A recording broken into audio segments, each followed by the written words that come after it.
할렐루야, 반갑습니다.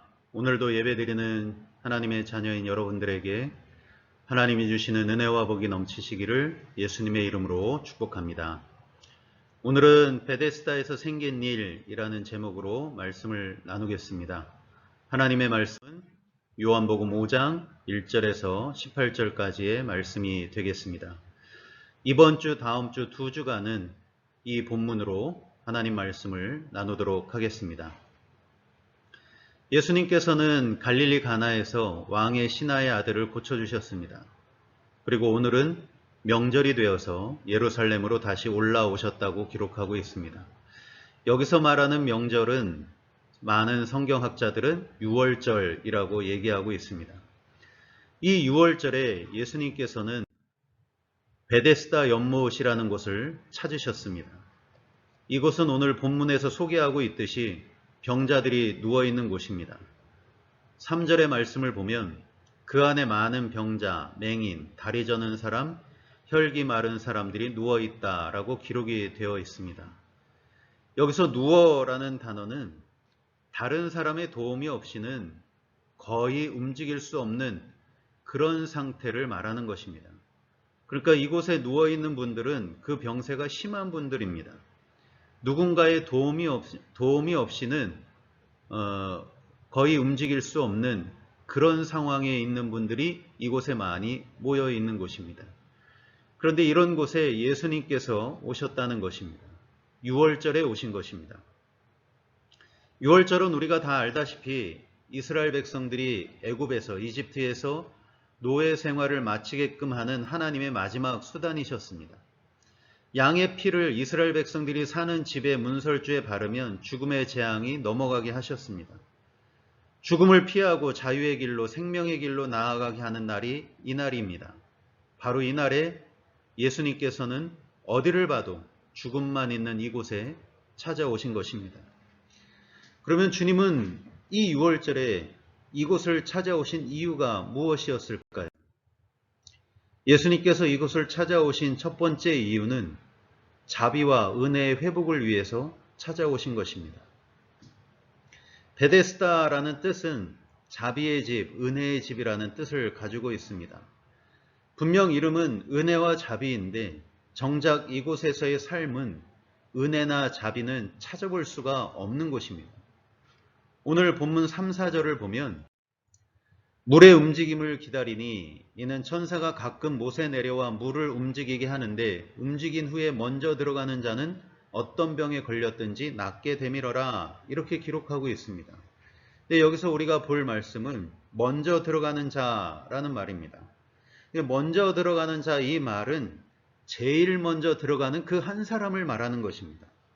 그러니까 제일 먼저 들어가는 그 한 사람, 이것은 무슨 의미가 있겠습니까? 이 말은 그 한 사람만 병이 날 수 있다는 겁니다. 두 번째로 들어오든 세 번째로 들어오든 병은 낫지 않는다는 겁니다. 제일 먼저 들어온 사람이 아니고서는 병이 낫지 않는다는 거죠. 그럼 이것은 뭘 의미하는 것이겠습니까? 이것은 경쟁을 의미하는 것이고, 심지어 어쩌면 경쟁이라는 말을 넘어서서 전쟁이라는 말을 사용해도 무관한 그런 상태를 말하고 있는 것입니다. 여러분, 3, 4절의 말씀을 가만히 보면 한 사람만 날 수 있다는 말인데, 그렇다면 이 한 사람이 되기 위해서 거기에 있는 수많은 병자들이 이 물에 들어가기 위해서 얼마나 많은 그런 몸싸움이나 서로 밀치고 싸우고 하는 그런 일들이 얼마나 많이 있겠습니까? 수단 방법을 가리지 않는 곳이 바로 이곳입니다. 수단 방법을 가리지 않는 이곳에 어떤 자비나 어떤 은혜가 여기에 깃들어 있겠습니까? 그래서 주님은 이 베데스다라는 이곳에 주님께서는 오신 것입니다. 은혜가 있어야 하는 곳에 은혜가 있게 하시기 위해서, 자비가 있어야 하는 곳에 자비가 있게 하기 위해서, 잃어버린 그 은혜와 자비를 회복시켜 주시기 위해서 예수님은 오늘 이 베데스다를 찾아오셨다는 것입니다. 오늘 우리들이 교회를 찾아온 이유, 예배를 드려야 하는 이유도 마찬가지입니다. 여러분, 지난 일주일 동안 어떤 삶을 사셨습니까? 일주일을 사시면서 때로는 평안할 수도 있고, 때로는 어떤 문제가 생길 수도 있고, 때로는 예기치 못한 일들을 만날 때도 있을 것입니다. 그때 우리의 마음은, 우리의 생활은 베데스다입니다. 불안하고 두렵습니다. 걱정, 염려가 생기고 여유가 사라집니다. 머리가 복잡해집니다. 이때 우리들에게 절대적으로 필요한 것이 뭐냐 하면 하나님의 은혜와 자비입니다. 하나님의 은혜와 자비가 회복되면 아무리 베데스다였던 내 마음, 내 삶이라도 거기에는 하나님이 주시는 질서가 잡히게 되고 하나님이 주시는 믿음의 담대함이 생기고 생명의 역사가 일어나게 되는 것이기 때문입니다. 그렇다면 여러분, 이런 하나님의 은혜와 자비는 어떻게 우리 안에 들어오게 되는 것일까요? 그것은 예수님을 통해 들어올 수밖에 없습니다. 요한복음 1장 17절 말씀, 율법은 모세로 말미암아 주어진 것이요 은혜와 진리는 예수 그리스도로 말미암아 온 것이라, 이렇게 말씀하고 있습니다. 여러분, 은혜와 진리는 하나님께서 예수님을 통해 주신다는 것입니다. 그래서 오늘 우리가 이곳에서 이 예배 시간에 그렇기 때문에 예수님의 이름으로 하나님께 기도하는 것이고 예수님의 이름으로 하나님을 찬양하는 것이고 말씀이신 예수님의 음성을 듣는 것입니다. 우리가 예수 그리스도로 말미암는 그 은혜와 진리를 받기 위해서 우리는 오늘 이 시간 예배를 드리고 있는 것입니다. 그래서 이 예배를 통해서 우리 안에 하나님의 은혜와 진리가, 자비가 회복되면 우리의 삶은, 우리의 마음도, 우리의 삶도 온전히 회복될 수 있게 된다는 것입니다. 그래서 우리들은 예수님의 이름을 부르는 이 한 시간, 예수님의 말씀을 나누는 이 한 시간 허투루 보내는 것이 아니라 하나님께, 예수님께 집중하는 예배가 되어야 한다는 것입니다. 그래서 하나님께서 예수님을 통해 우리들에게 은혜를 주실 때 우리는 그 은혜를 받는 것입니다. 그 은혜를 받고 우리는 지난주 말씀 나눈 것처럼 예수 이름에 대한 믿음을 가지고 우리는 가정으로, 일터로 돌아가는 것이고, 그래서 그곳에서 예수 이름에 대한 믿음의 확신을 가지고 우리는 살아가는 것입니다. 우리가 예수의 이름을 확신하고 믿는 그 순간 하나님의 은혜와 자비는 우리의 삶으로 들어오게 되는 것입니다. 저는 저와 여러분들이 하루하루 살아가는 동안에 베스메스라는 어떤 일이 일어나든 하나님의 은혜와 자비로 이겨나가는 그런 역사가 일어나기를 예수님의 이름으로 축복합니다. 그리고 예수님께서 이곳 베데스다 연못을 찾아오시는 두 번째 이유가 있습니다. 그것은 예수님께서 진짜 응답, 진짜 소망이 되어 주시기 위해서 오신 것입니다.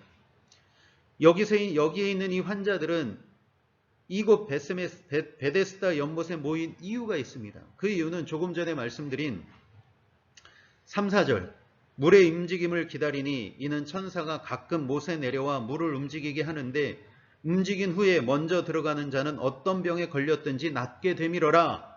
이것 때문에 환자들은 이곳에 모이는 것입니다. 그러나 여러분, 이것은 진실이 아닙니다.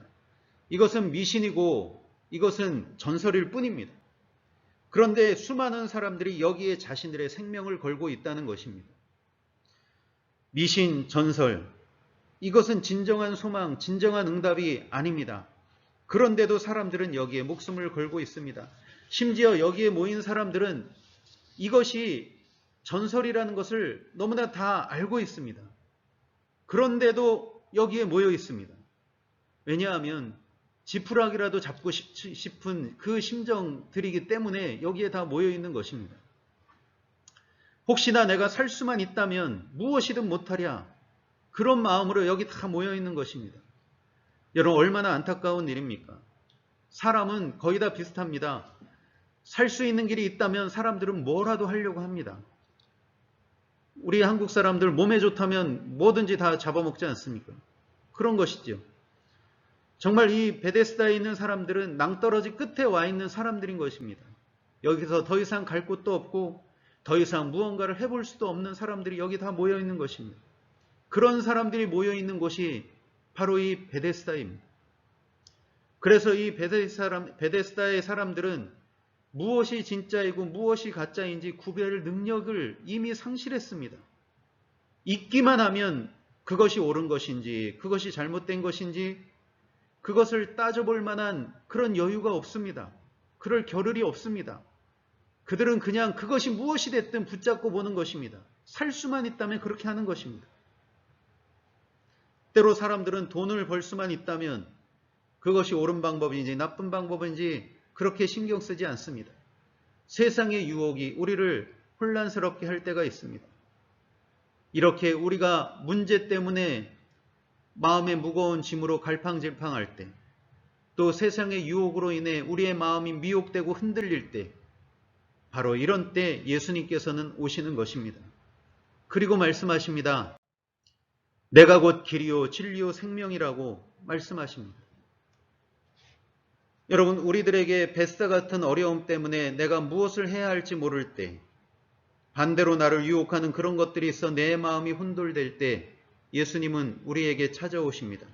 그리고 말씀하십니다. 예수야말로, 나야말로, 예수님이야말로 내가 곧 길이요 진리요 생명 되신다는 것을 말씀하십니다. 예수님만이 이 베데스다를 탈출할 수 있는 유일한 길이요, 예수님만이 유혹을 이겨낼 유일한 진리요, 결국은 나에게 생명을 주시는 분이시라는 것입니다. 그런데 의외로 많은 크리스찬들이 이 베데스다를 탈출할 유일한 길을 옆에 두고 자꾸 인간적인 수단과 방법을 찾을 때가 얼마나 많은지 모릅니다. 그리고 그 인간적인 수단과 방법을 몇 번 해보다가 안 되면 그냥 포기할 때가 얼마나 많은지 모릅니다. 왜 그렇겠습니까? 우리 크리스찬들이 왜 그럴까요? 그것은 해보지 않았기 때문입니다. 오늘 많은 크리스찬들이 정말 예수님만이 나를 이 베데스다에서 건져주실 유일한 분이시라는 것을 경험할 만큼, 이것이 사실이라는 것을 경험할 만큼 그만큼의 영적인 씨름, 믿음의 씨름을 해본 적이 없기 때문입니다. 그리고 이런 처절한 믿음의 씨름 후에 나에게 임하시는 하나님의 능력을 경험해 본 적이 없기 때문입니다. 그렇기 때문에 크리스찬들이 지금도 하나님의 방법이 아닌 인간적인 방법, 세상적인 수단에 길들여져 있고 목을 매는 것입니다. 인간적인 방법은 쉽습니다. 그러나 영적인 방법은 너무나 힘들고 어려울 때가 많습니다. 그러다 보니 손쉽게 접할 수 있는 세상적인 수단, 인간적인 방법에 매여 있는 것입니다. 그러다 보니 크리스찬이나 불신자들이나 다를 것이 없게 됩니다. 더군다나 크리스찬인 나 자신조차도 확신을 갖지 못하고 있을 때가 너무나 많습니다. 믿지 않는 자들이 선택하는 방법을 우리도 똑같이 선택하고, 그들이 하지 않는 것을 우리도 하지 않고, 믿지 않는 사람과 똑같이 하는데 어떻게 베데스다에서 나올 수 있겠습니까? 어떻게 하나님의 능력을 경험할 수 있겠습니까? 오늘 예수님께서 이 본문의 말씀을 통해서 우리들에게 예수님만이 우리들에게 진짜 응답이시오, 진짜 소망이라는 것을 확인시켜 주시기를 원하고 계시는 것입니다. 그래서 오늘 우리들은 정말 그런가를 우리들의 삶의 터전에서 확인해 봐야 하는 것입니다.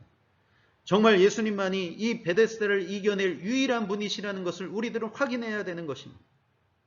어떻게 확인할 수 있겠습니까? 그것은 세상적인 인간적인 방법으로 하는 것이 아닙니다. 우리는 하나님의 방법으로 하는 것입니다. 믿지 않는 사람들이 하지 않는 새벽기도, 금식을 통해서 세상의 수단과 방법에는 없는 가정예배와 모든 예배를 통해서 남들은 쉬고 놀 때 하나님 앞에 나와 뿌리는 눈물의 씨앗들을 통해서 눈물의 씨앗을 뿌리는 자는 기쁨으로 거둔다 하셨습니다. 우리들은 이런 것들로 승부를 봐야 하는 것입니다. 세상 사람들이 하는 그런 수단과 방법으로 승부를 보는 것이 아닙니다. 이제 여러분들은 월요일이 되면 다시 일을 하셔야 하고, 아프시면 병원에 가셔야 하고, 약도 드셔야 하고, 이 세상의 질서에 따라 사시게 됩니다. 그러나 우리 꼭 기억했으면 좋겠습니다. 우리는 이 세상의 질서 방법으로만 사는 사람들이 아니라는 것을 말입니다. 우리들은 하나님께 매여 있는 사람들입니다. 하나님의 뜻에 따라 사는 사람들입니다. 그래서 길이요 진리요 생명이신 예수의 이름으로 살아가야 하는 사람들인 것입니다. 우리가 예수의 이름으로 살아갈 때 예수님만이 우리들에게 진짜 응답이요 진짜 소망이 되시는 것을 믿으시기를 바랍니다. 그래서 그것을 경험하는, 하나님의 능력을 경험하는 저와 여러분들이 되기를 간절히 원합니다. 이제 예수님께서 베데스다에 가셔서 한 사람을 보십니다. 바로 38년 된 병자입니다. 이 오랫동안 병마에 시달린 이 사람, 그 베데스다 연못에는 수많은 병자가 있는데 왜 우리 예수님은 유독 이 사람을 찾으셨던 것일까요? 거기에도 이유가 있습니다. 먼저 예수님께서 이 사람을 찾아가신 이유는 이 사람에게 전부가 되어주시기 위해서입니다. 7절의 말씀을 보면 예수님께서 내가 낫고자 하냐 하고 물으실 때 그는 이렇게 대답합니다. 병자가 대답하되 주여 물이 움직일 때에 나를 못에 넣어주는 사람이 없어 내가 가는 동안에 다른 사람이 먼저 내려가나이다 라고 대답합니다. 여러분, 나를 못에 넣어주는 사람이 없다라는 이 말은 이 사람 옆에 아무도 없다는 것입니다.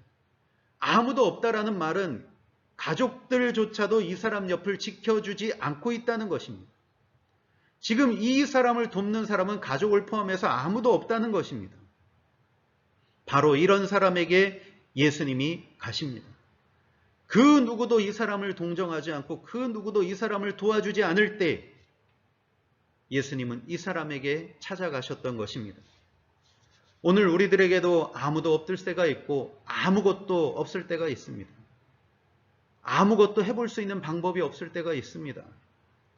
가족도 있고 동료가 있지만 어떤 때는 나 혼자인 것 같은 생각이 들 때도 있습니다. 이것저것 다 해보았지만 아무 소용이 없을 때가 있습니다. 그때 주님은 우리들에게 찾아오십니다. 그리고 우리에게 찾아오셔서 우리들에게 전부가 되어 주십니다. 여러분, 지금 이 38년 된 병자에게 전부는 무엇이겠습니까? 그것은 병이 낫는 것입니다. 지금 이 사람에게 병 낫는 것이 전부입니다. 이 사람에게 지금 병이 낫는 것 말고 또 무엇이 이 사람에게 필요하겠습니까? 38년 동안 이 사람을 묶고 있었던 병마의 쇠사슬을 끊어내는 것, 이것만 될 수 있다면, 이 병마의 쇠사슬만 끊어낼 수 있다면 이것이 이 사람에게 바라는 전부가 아니겠습니까? 그 전부가 바로 예수님이 이 사람에게 되어주신 것입니다. 예수님은 아무도 없는 이 사람에게, 아무것도 할 수 없었던 이 사람에게 전부가 되어주시기 위해서 오신 것입니다. 예수님께서 우리들에게 오신다는 것은 바로 이것입니다. 우리들의 모든 것이 되어주시기 위해서, 우리들의 전부가 되어주시기 위해서 오신다는 것입니다. 예수님께서 우리들의 모든 것이 되어주실 때 우리들을 메고 있는 쇠사들은 다 끊어지게 되는 것입니다. 예수님이 우리의 전부이시기에 우리들은 예수님께 모든 걸 맡길 수 있는 것이고 안심하고 오늘도 믿음의 씨름을, 기도를 할 수 있는 것입니다. 여러분, 예수님은 우리의 전부가 되어주십니다. 그러기에 예수님을 믿고 나아오는 저와 여러분들이 되기를 간절히 원합니다. 또한 이 사람을 찾아온 두 번째 이유가 있습니다. 그것은 예수님은 이 사람을 본보기로 삼기를 원하십니다. 베데스다에는 수많은 병자들이 있습니다. 3절의 말씀처럼 그 안에는 많은 병자들이 있습니다. 맹인, 다리 저는 사람, 혈기 마른 사람 등등 할 것 없이 많은 사람이 있습니다. 그런데 우리 예수님께서는 이 사람을 보시고 6절에 보면은 이 사람의 병이 오래되었다는 것을 아셨습니다. 그래서 예수님은 이 사람에게 주목하셨습니다. 그러면 주목하고 예수님은 이 사람을 고쳐주셨습니다. 여러분, 그렇다면 이 모습을 본 주변의 환자들은 어떤 생각을 갖게 되었을까요? 주변의 환자들은 뭐라고 하겠습니까? 나도 고쳐주십시오 하지 않겠습니까? 만약 그 자리에서 예수님을 붙들지 못했다면, 만약 그 자리에서 예수님에게 이것을 말하지 못했다면 이 사람들은 어떻게 할까요?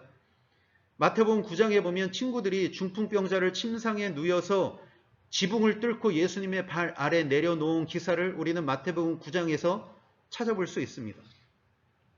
여러분, 이 병자를 낫게 한 그 예수님을 본 다른 병자들도 이렇게 하지 않겠습니까? 가족이나 친구나 친척을 불러서 이 사람 찾아달라고 하지 않겠습니까? 나를 저 사람 앞에 데려다 줘 하지 않겠습니까? 여기에 믿음이 드러나는 것이지요. 이 사람을 고친 분이라면 나도 고쳐주실 수 있다는 그런 믿음 말입니다.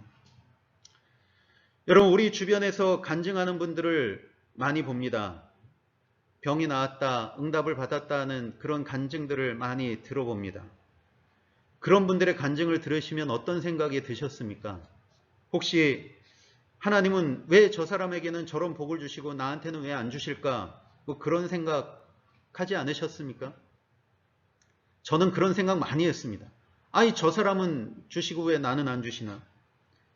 그러나 오늘 본문을 보면서 생각을 바꿨습니다. 저 사람이 저런 은혜를 받았다면 나도 받을 수 있다는 그런 생각으로, 저 사람이 저런 축복을 받았다면 나도 받을 수 있다는 생각으로 말입니다. 왜냐하면 저 사람이나 나에게나 예수님은 똑같은 분이시기 때문입니다.